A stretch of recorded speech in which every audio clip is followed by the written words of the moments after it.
하나님은 언제나 우리 안에서 움직이고 일하고 계십니다. 하지만 우리는 자주 하나님이 하시는 일을 깨닫지 못합니다. 심지어 하나님이 우리 삶에 관여하지 않으신다고 흔히 생각합니다. 이 거짓말을 믿게 되면 모든 일들을 우리 손으로 가져오고 우리 자신의 생각대로 삶을 살게 됩니다.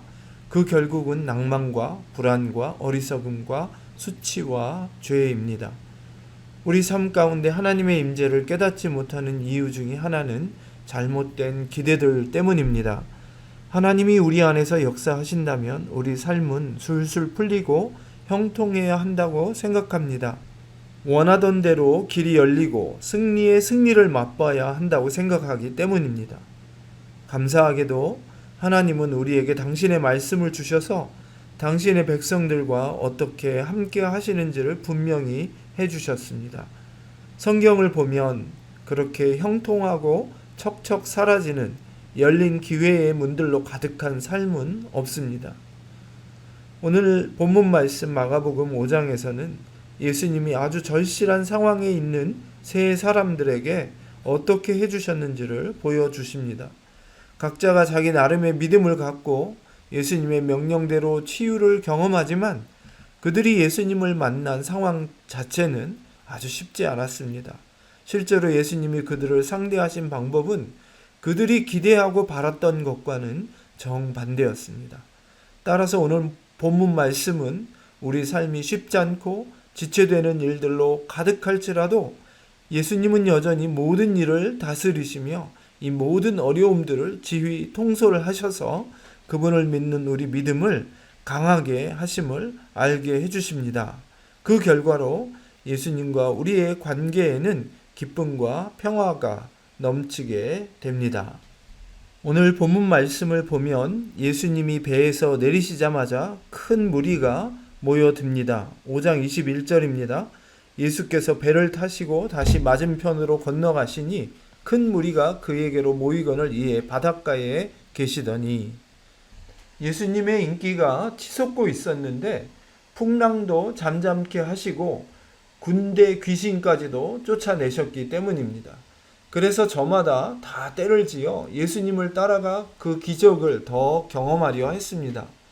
여기서 오늘 우리가 살펴볼 두 인물이 등장합니다. 바로 야이로와 그의 어린 딸입니다. 그들도 다른 사람들처럼 예수님께서 그들의 문제를 손쉽게 해결해 주시기를 기대했습니다. 먼저 야이로라는 이름이 언급된다는 사실 자체가 중요합니다. 이방인들, 즉 비유대인들 치고 복음서에서 거명되는 사람들이 많지 않습니다. 야이로는 중요한 인물이었는데 그 지역의 회당장 중에 하나였기 때문입니다. 22절입니다. 회당장 중에 하나인 야이로라 하는 이가 와서, 회당장 중에 하나였다는 말은 그가 유대인들을 위해 그 회당 매입에 기여했거나 건물 임대료를 냈다는 뜻입니다. 그래서 모두가 다 그를 칭송하고 사랑했을 것입니다. 당시 그리스 로마 세계에서는 부자들이 가난한 사람들에게 잘 나눠줘야 존경과 칭송을 받을 수 있었습니다. 그래서 야이로가 예수님 발 앞에 엎드려 간곡히 구할 때 22절에서 23절 말씀을 보면 예수를 보고 발 아래 엎드려 간곡히 구하여 이르되, 이렇게 했을 때 사람들은 아이고 저런 했을 것입니다. 야이로가 그처럼 간절했던 것은 그의 어린 딸이 막 죽을 판이었기 때문입니다. 23절입니다. 내 어린 딸이 죽게 되었사오니 오셔서 그 위에 손을 얹으사 그로 구원을 받아 살게 하소서. 5장 말미를 보면 마가의 말에 의하면 이는 야이로의 무남 동료로 12살밖에 되지 않았습니다. 상황이 이처럼 절박했지만 야이로는 예수님이 딸을 고쳐주실 수 있으시고 요청에 응해서 함께 가주실 것이라고 확신했습니다. 모든 게 잘 되는 것 같았습니다. 예수님이 이 야이로에게 주목하셨고 그와 함께 딸을 고치러 가셨습니다. 예수님은 능력으로 그 딸 아이를 죽지 않게 충분히 고치실 것이었습니다. 저희들도 이런 경험이 있지 않습니까? 모든 게 계획한 대로 아무 문제 없이 진행되는 것이죠. 그러나 예수님은 온전하신 목자이시지만 우리 삶을 편안하고 예측 가능하게 하는 게 그분의 목적은 아닙니다. 대신에 더더욱 불가능해 보이는 상황까지 허락하셔서 그분의 더 큰 능력과 영광을 드러내시고 그래서 우리가 당신을 더 깊이 신뢰하게 하십니다. 여기서 우리는 바로 셋째 인물을 만납니다. 이 여인은 12해를 혈루증으로 알아온 사람입니다. 25절 말씀에 12해를 혈루증으로 알아온 한 여자가 있어. 여러분, 이 병은 단순히 육체적인 문제가 아닙니다.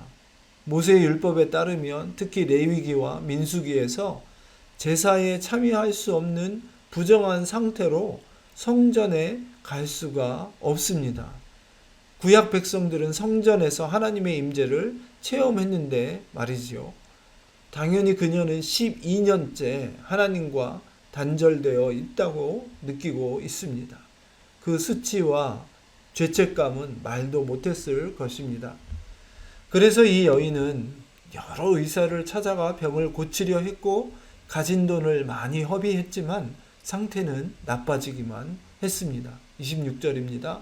많은 의사에게 많은 괴로움을 받았고 가진 것도 다 허비하였으되 아무 효험이 없고 도리어 더 중하여졌던 차에.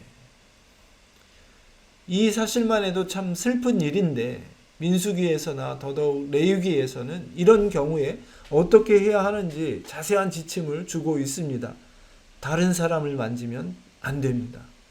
또 그가 앉은 자리를 만지면 만진 사람들도 예배할 수 없게 부정해집니다. 하나님의 임재에서만 단절된 게 아니라 지난 12년 동안 사람들도 다 그녀를 피했습니다. 그녀도 사람들도 모두 질문했을 것입니다. 이 여자가 어떤 죄를 범해서 이렇게 됐을까? 고침받을 수는 있을까? 더 중요한 질문은 이것입니다. 과연 사람들과 하나님과의 관계가 회복될 수 있을까? 저희들도 이와 같은 갈등에 공감이 갑니다. 우리 삶에도 일정 기간이나 특정한 때에 어떤 문제가 갈수록 더 나빠질 때가 있습니다. 나쁜 습관이나 중독이나 불건전한 정신이나 태도 등의 문제들이겠죠. 그리고 그것들로 인해서 사람들 사이에 나쁜 평판이 나면 다른 사람들이 저희를 피하고 심지어는 경멸하기까지 합니다. 그런데 중요한 점은 이로 인해서 하나님과의 관계마저 갖지 못하게 된다는 것입니다. 그런데 이 여인은 예수님이 행하고 계신 전대미문에 전에 없었던 그런 기적들에 대해서 들었습니다. 풍랑을 잠잠하게 하시고 군대 귀신마저도 내쫓으셨습니다. 27절에 보면 이 여인이 예수의 소문을 듣고 자신이 들은 바 예수님에 대한 것과 그분의 능력을 믿었기에 이 여인은 힘껏 군중을 뚫고 가서 예수님의 옷자락에 손을 댔고 즉시로 병이 나았습니다. 27절부터 29절 말씀입니다. 무리 가운데 끼어 뒤로 와서 그의 옷에 손을 대니 이는 내가 그의 옷에만 손을 대어도 구원을 받으리라 생각함이 일러라. 이에 그의 혈루 근원이 곧 마름에 병이 나온 줄을 몸에 깨달으니라. 아멘. 여기서 우리가 간과하기 쉬운 것은 이 여인에게 얼마나 많은 낙심과 의심과 불확실성이 있었을지 하는 것입니다. 군중들을 뚫고 나가야 했는데 그렇게 하면 몸에 닿는 사람들은 다 의식적으로 부정하게 만드는 것입니다. 이 여인은 스스로 물었을 것입니다. 이럴 가치가 있는 걸까? 예수님께 가까이 갈 수는 있을까? 다른 사람들을 다 부정하게 만드는데 내가 이래도 되나? 아니 이랬는데도 못 고친다면, 의사들에게서 그랬던 것처럼 이것마저도 실패한다면 어쩌지? 저희들도 우리 삶에서 주님과의 관계에서 당연히 이런 질문들을 하게 됩니다. 이런 인내와 고생을 감수할 만큼 가치가 있을까? 더 어리석은 짓을 하는 건 아닌가? 실패하면 사람들이 어떻게 생각할까? 그래서 우리는 더 시도하지 않습니다. 차라리 안 되었을 때 실망감을 피하는 게 낫다고 생각합니다. 그래서 차라리 소망하지 않는 게 실망하지 않는 거라고 생각합니다. 그런데 이 여인은 무엇 때문에 이렇게 인고를 감수했을까요? 그 강인함은 어디에서 왔을까요? 27절에서 말씀하고 있는 것처럼 예수님에 대해 이미 들었기 때문입니다. 이 여인은 정말 제한된 소문, 다른 말로 하면 리포트, 보고가 되겠죠. 사람들이 하는. 그것으로 예수님이 누구시고 어떤 일을 하셨는지 들었을 뿐입니다. 그런데 여러분, 우리는 어떻습니까? 성경 전권 66권이 있습니다. 이 성경에는 예수님에 대한 보고들로 가득합니다. 지난주에 청년 수련회에 참석한 분들은 기억하시겠지만 그리스도께서 우리에게 새로운 정체성을 주셨습니다. 스스로 이 땅에 와서 사시고 우리의 구원을 확실하게 하심으로 그렇게 하셨습니다. 자신을 낮춰서 비워서 사람이 되셨고 당신이 이 땅에 오신 목적을 온전히 다 이루셨습니다.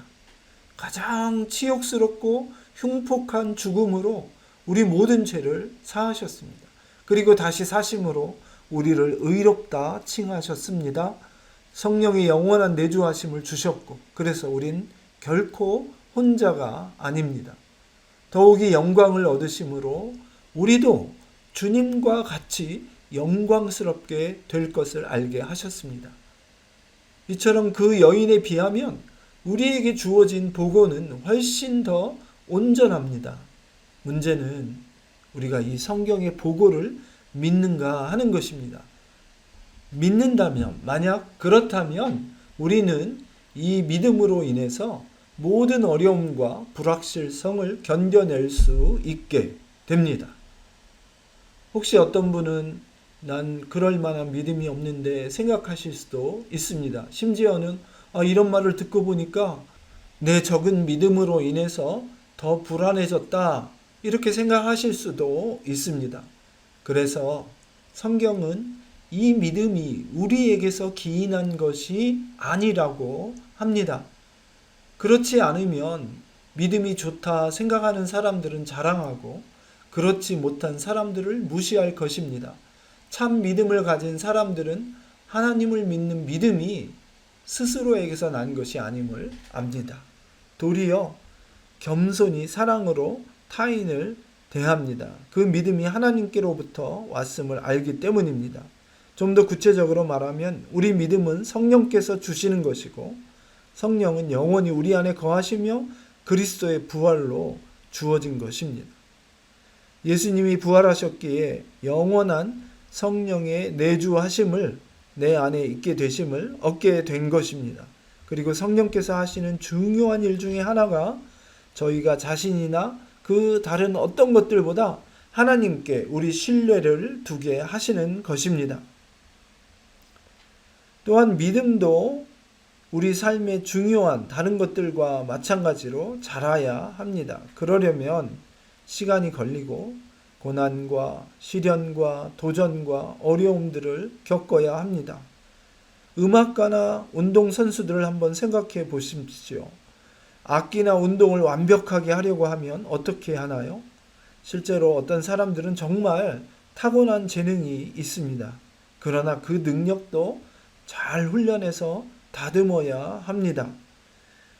이것이 바로 온전하신 목자이신 예수님이 이 세 사람의 삶에 하시는 일입니다.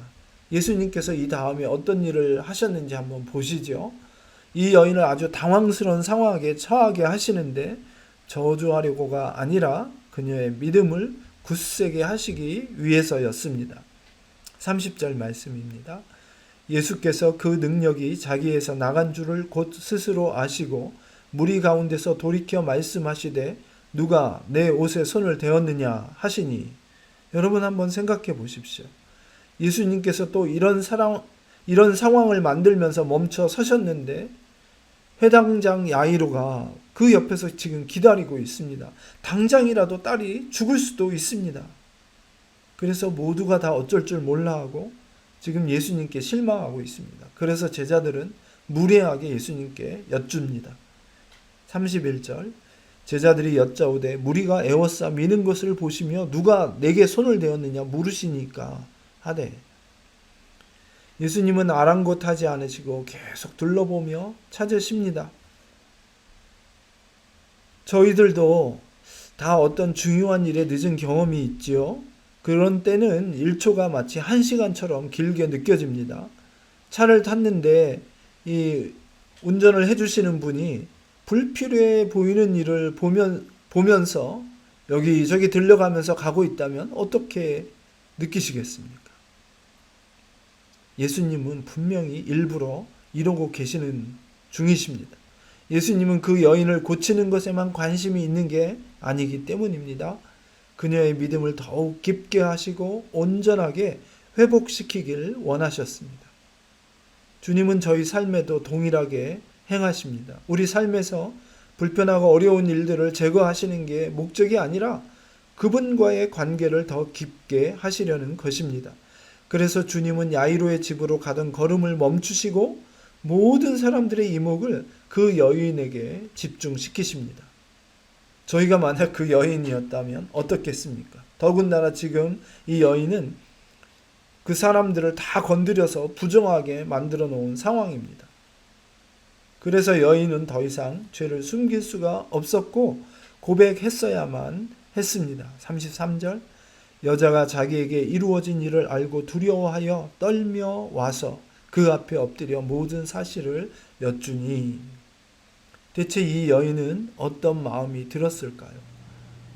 엄청난 죄책감 때문에 두려워하여 떨며 모든 사실을 고백했어야 했습니다. 아마 자신이 레위기나 민수기에서 말한 율법에 주의하지 않았다고 책망하실 것이라고 생각했을 것입니다. 아닌 게 아니라 지금 이 여인은 회개하고 있습니다.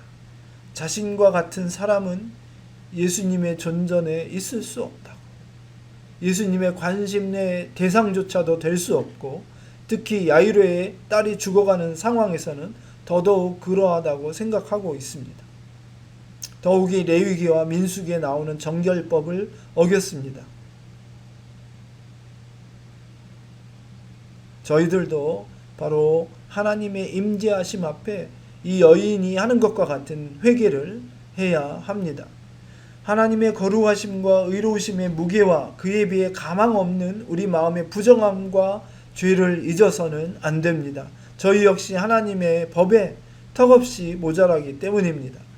이런 회개의 마음이 중요한 것은 그때에야 우리는 예수님의 놀라운 확정의 말씀을 들을 그런 위치에, 자리에 들어가기 때문입니다. 34절입니다. 예수께서 이르시되 딸아 내 믿음이 너를 구원하였으니 평안히 가라. 내 병에서 놓여 건강할지어다. 아멘. 이것은 성경이 보여주는 또 하나의 패턴의 예입니다. 성령께서 우리를 회개로 이끄실 때에 하나님은 저주의 말씀이 아니라 놀라운 확증과 사랑의 말씀으로 응답하시는 것입니다. 모든 수치와 책망과 의심 등 그녀 안에, 그리고 그녀를 둘러싸고 있는 이 모든 것들이, 그것도 12년 동안이나 그렇게 했었지만 이 회개로 인해서 지금은 다 사라졌습니다. 그리고 남은 것은 하나님의 권위의 말씀에서 오는 놀라운 사랑과 확정의 말씀입니다. 예수님께서 이렇게 혈루병 나은 여인을 대하시는 모습은 정말 아름답습니다. 하지만 문제는 야이로와 언제 죽을지 모르는 그의 딸입니다. 지금 시간이 없습니다. 그런데 급기야 다음 구절은 이렇게 말씀합니다. 35절 아직 예수께서 말씀하실 때에 회당장의 집에서 사람들이 와서 회당장에게 이르되 당신의 딸이 죽었나이다. 어찌하여 선생을 더 괴롭게 하나이까? 한 가지 질문이 생깁니다. 과연 예수님은 그 딸 아이가 죽을 걸 아셨을까요? 아니면 이 혈류병 들린 여인 때문에 잠깐 한눈을 팔다가 잊으신 걸까요? 성경 다른 부분들을 읽어보면 예수님은 분명히 알고 계셨습니다. 되려 혈류병 나은 여인과 오히려 충분히 시간을 끌어서 아이가 죽게 했는지도 모릅니다. 잠시 또 생각해 보면 우리에게는 이 딸아이가 죽음으로 이야기 자체가 더 흥미롭게 됐지만 야이로와 그의 딸은 어땠었을까요? 이 딸아이는 진짜 죽음을 겪었죠. 야이로는 이 딸아이의 죽음으로 인해서 견딜 수 없는 괴로움을 또 체험했습니다. 둘러싼 무리들은 혈루병 나은 여인이 야속했을 것이고 심지어는 주님께 화가 났을 것입니다. 그러나 예수님은 우리 삶을 편하게 만드는 데 관심이 있는 게 아닙니다. 대신에 그분을 믿는 믿음을 성숙하게 하길 원하십니다. 물론 훨씬 더 고통스럽지만 예수님이 죽은 자를 살리시는 걸 보는 게 아픈 사람을 고치는 걸 보는 것보다 훨씬 더 놀라운 일입니다. 하나님이 언제나 저희의 삶에 하시는 것처럼 우리의 아픈 상황들을 다 지휘 통솔하시어서 그분의 더 큰 능력을 체험하고 그분을 믿는 믿음이 자라나게 하십니다. 그래서 주님은 이렇게 반응하십니다. 두려워하지 말고 믿기만 하라. 36절 말씀. 이렇게 말씀하시고 앞서 가십니다. 37절에서 41절 말씀입니다. 베드로와 야고보의 형제 요한 외에는 아무도 따라옴을 허락하지 아니하시고 회당장의 집에 함께 가사 떠드는 것과 사람들이 울며 심히 통곡함을 보시고 들어가서 그들에게 이르시되 너희가 어찌하여 떠들며 우느냐 이 아이가 죽은 것이 아니라 잔다 하시니 그들이 비웃더라. 예수께서 그들을 다 내보내신 후에 아이의 부모와 또 자기와 함께한 자들을 데리시고 아이 있는 곳에 들어가사 그 아이의 손을 잡고 이르시되 달리다 굼 하시니 번역하면 곧 내가 네게 말하노니 소녀야 일어나라 하심이라. 그리고 혈류병 나은 여인이 곧 나은 것처럼 이 어린 소녀도 곧 살아났습니다.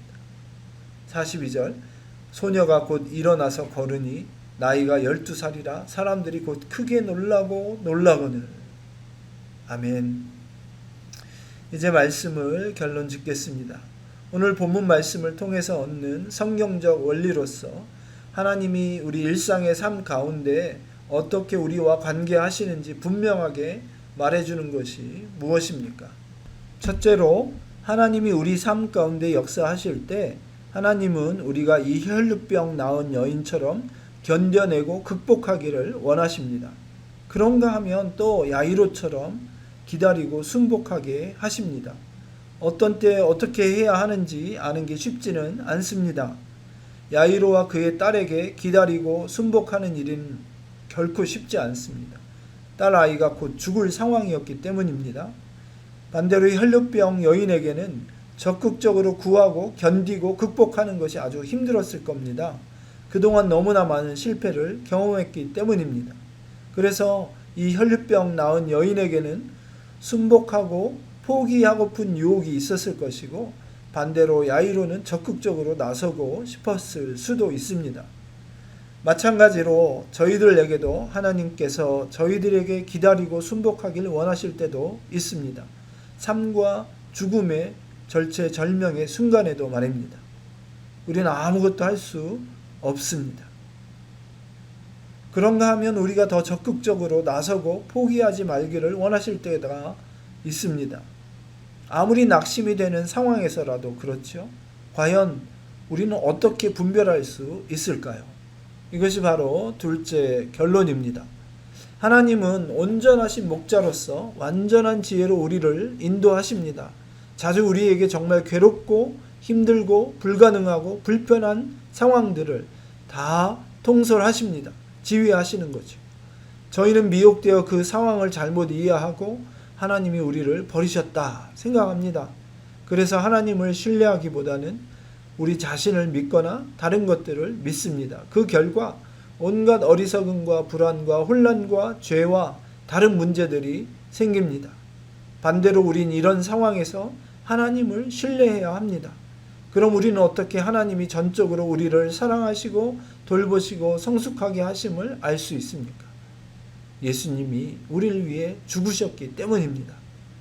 물론 우리 삶에서는 그 사랑에 대한 의심이 계속 반복되죠. 그래서 예수님은 그토록 기릴 만한 방법으로 죽으셔서 우리의 어떤 의심의 그늘도 없애주시고 하나님은 신실하신 목자로서 결코 우리를 버리지 않으심을 믿게 하셨습니다. 이후로 야이로가 예수님이 죽으실 것이며 그분은 하나님의 독생자이셨다 하는 말을 결국에는 들었겠죠. 그때 야이로가 어땠을까요? 그는 더더욱 놀랐을 것이고 더더욱 확신을 갖게 되었을 것입니다. 왜냐하면 잠시였지만 자신도 자식을 잃어봤기 때문입니다. 혈루병 나은 여인도 마찬가지였겠죠. 예수님이 피 흘리신 것이 바로 우리 모두를 우리 죄에서 씻기기 위함이었다 한 이야기를 들었다면 더더욱 놀라게 되었을 것입니다. 왜? 피 흘림이 얼마나 힘든 일인지 이 여인은 겪어서 알았기 때문입니다. 따라서 이런 고통스러운 삶의 경험들이 하나님의 손에 들려서 지위를 받게 되었을 때에 우리들은 주님의 죽음에 대해 더욱 깊이 깨닫고 감사할 수 있게 되는 것입니다. 여러분, 만일 그 귀하신 아들 예수님을 보내 우리를 위해 죽게 하셨다면 그 하나님께서 왜 끝까지 우리를 돌보시지 않으시겠습니까? 그토록 완전한 목자이시기에 때로는 우리를 풀밭에 누이시고 아무것도 못하고 순복하게 하십니다. 다른 때에는 우리를 죽음의 골짜기로 인도하시고 적극적으로 구하고 견뎌내어 이기라고 하실 것입니다. 그래서 마지막 결론은 하나님을 신뢰하는 것의 중요성입니다. 야이로나 혈루병 나은 여인이나 두 사람 모두 다 예수님에 대한 소문을 들은 데에서 동기부여가 되었습니다. 우리는 계속해서 예수님이 어떤 분이신지 또 어떤 일을 하셨는지를 되새겨야 합니다. 그래서 주일 예배 설교가 반드시 필요하고 중요한 것입니다. 왜냐하면 우리는 너무나 쉽게 잊고 이 세상이 주는 공허한 약속과 이 세상 사람들이 하는 주장에 너무나 영향을 많이 받기 때문입니다. 우린 반대로 말씀이 주시는 영원한 약속과 주장들을 따라야 합니다. 우린 너무 많이 상황이나 육체의 눈으로 볼 수 있는 것이나 믿을 수 없는 마음의 느낌을 따르고 하나님의 말씀과 그리스도께서 해주신 일에는 무게를 두지 않습니다. 그럼에도 이 신뢰는 우리에게서가 아니라 하나님께로부터 특별히 성령님에게서 옵니다. 우리는 어떻게 성령님께서 영원히 내주하심을 믿을 수 있습니까? 너무나 자주 그분이 멀리 느껴지는데도 말이죠.